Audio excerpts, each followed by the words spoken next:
Então, no padrão que a gente tem em biomicrohertz, o terapeuta ele não vai observar o cliente. Ele também precisa perceber o que o paciente está trazendo para a gente. Então, eu posso ter que regular a minha energia ou regular a energia do paciente. O que seria isso de regular? Perceber se está com uma energia, que essa energia que ele está conduzindo, ou seja, está muito irritado, está muito ansiosa, talvez eu vou precisar abaixar antes de começar a consulta. Talvez eu precise agitar essa energia. E eu estou falando da dele, mas também posso estar falando da minha. Se eu estou com a minha energia vibrando muito baixo, então o que eu posso fazer para trazer para cima? Será que eu preciso cancelar a minha consulta? Ou eu consigo me automotivar? Olá, faço aqui, ó, a técnica que eu ensino para vocês, SAR. Automaticamente, a ativação SAR, ela faz eu entrar no estado de alegria, de ânimo, de presença, ó. Faz comigo. Coloca a mãozinha aqui do lado, da onde você só consegue ver se você virar o olho para um lado ou para o outro. Agora chacoalha muito rápido e dá um sorriso. Faz isso 1 minuto. Se você fizer 30 segundos, ó, você já vai ficar com uma energia lá em cima. Então, talvez você precise agitar a sua energia para atender o seu paciente, né?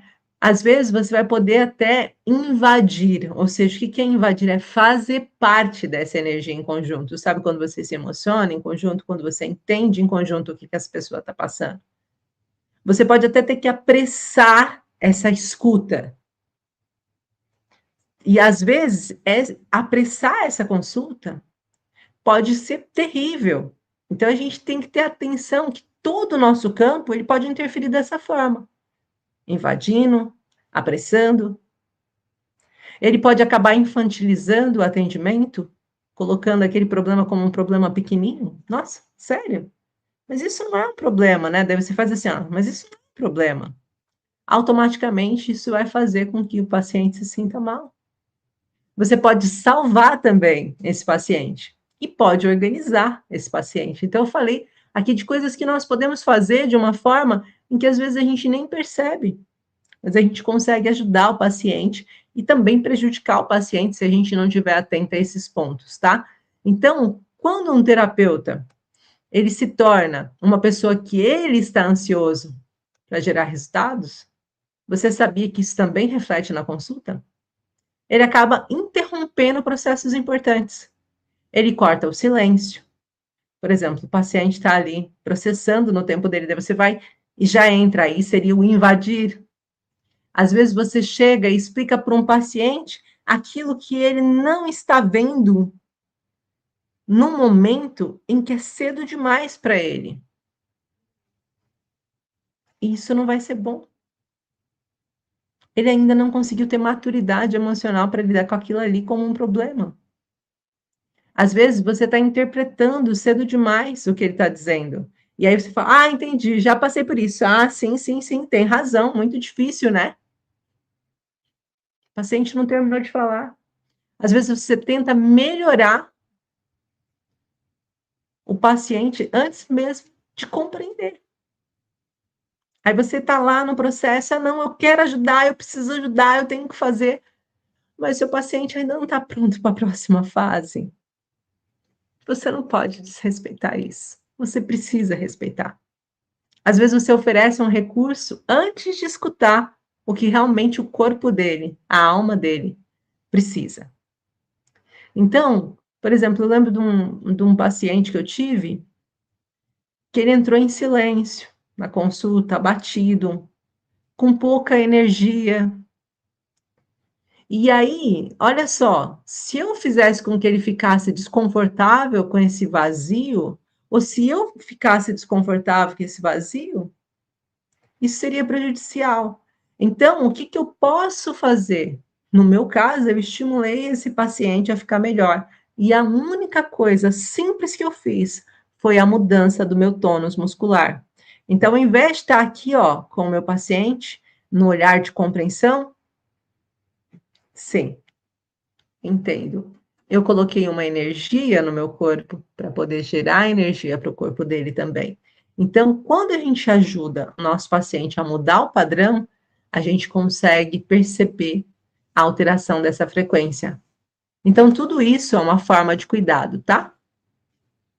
Então, um terapeuta que esteja cuidado, ele vai perceber algumas coisas. Deixa eu só tirar esse slide, que eu já vou colocar ele aqui para vocês. Um terapeuta que percebe esse estado, ele vai conseguir a baixa energia desse paciente, ele vai perceber a pouca mobilização interna, não tem mobilidade quase nenhuma, ele vai perceber esse campo retraído, esse risco de sobrecarga, né? Se essa condução for intensa demais, no pós-consulta o terapeuta vai sentir, então ele acaba desacelerando, sustenta a presença, mas desacelera a fala, deixa eu ouvir esse silêncio. Ele oferece mais espaço e ele nomeia e ajuda o que está vivo ali na frente dele. Ele fala: deixa eu pegar isso, deixa eu pegar um micropasso para esse paciente. Então, é muito importante a gente perceber o lugar que está o nosso paciente. E aí, por último, o quarto ponto, não é o último ponto, tá? Mas é o quarto ponto, é pensar que sem leitura simultânea de corpo, emoção e pensamento, a sessão vai virar só uma conversa inteligente. Nossa, eu tive vários insights. Foi muito bom, tive vários insights. Né? Aí é lindo. Mas e aí? A transformação real.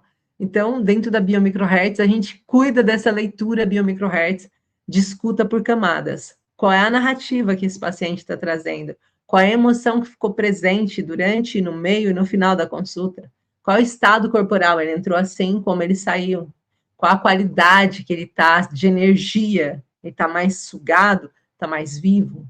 Qual é essa repetição de padrão? Toda consulta ele vem assim, ou ele está repetindo um padrão na vida dele?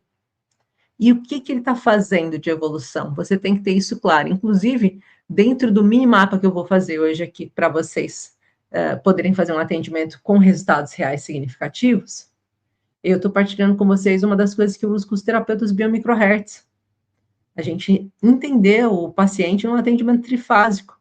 Então, o que acontece com esse paciente durante a consulta é tão importante quanto o que acontece no pós-consulta e o que aconteceu no pré-consulta.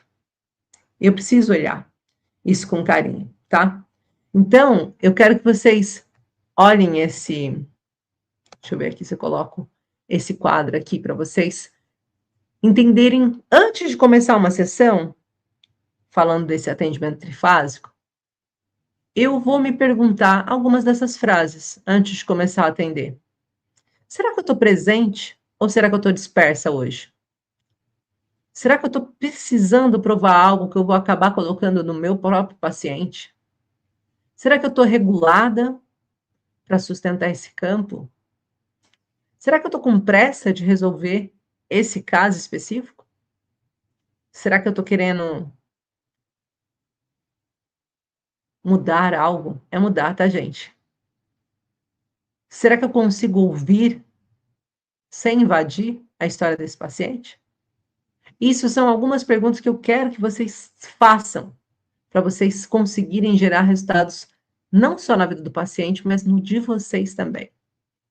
Então, quando a sessão ela vai virar uma conversa inteligente, que é o que eu estou falando, e não um resultado transformador, vai ter muito insight, vai ter pouca integração, ou seja, pouca coisa que o paciente realmente absorve, vai ter entendimento, mas não vai ter mudança, vai ter uma fala lúcida, mas um corpo do paciente continua travado. Então, o que eu quero dizer para vocês é que nós, terapeutas biomicrohertz, não buscamos o insight, nós buscamos a transformação. E para isso a gente precisa ter certeza que o paciente conseguiu compreender que ele conseguiu chegar num determinado lugar. Senão, não vai adiantar, ok? Então, eu sei que eu preciso me posicionar, mas eu não estou conseguindo. Você como terapeuta, será que você está vivenciando isso? Quem é que sente que precisa se posicionar como paciente, mas não está conseguindo? E aí eu quero que você se auto-reflita. Será que é um sentimento de culpa que está te invadindo? Será que é um medo da rejeição, do que os outros vão pensar do seu trabalho? Será que você está se sentindo congelada? Você sabe que você tem para entregar, mas não confia no que você tem para entregar. Acha que você precisa saber muito mais do que você realmente sabe? Será que você tem uma submissão aprendida? O que é essa submissão aprendida? Você aprendeu, mas acredita que O saber dos outros é sempre melhor que o seu? Será que você tem uma desconexão da necessidade, ou seja, você não entendeu ainda que aquilo que você sabe é transformador demais para você guardar só para você?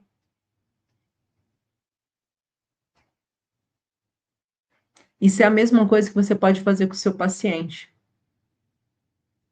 mas eu quero que hoje você faça também com você, porque eu vejo muitos terapeutas que não conseguem dar um passo à frente, que estão presos dentro desse padrão. Eu já tive dentro desse padrão.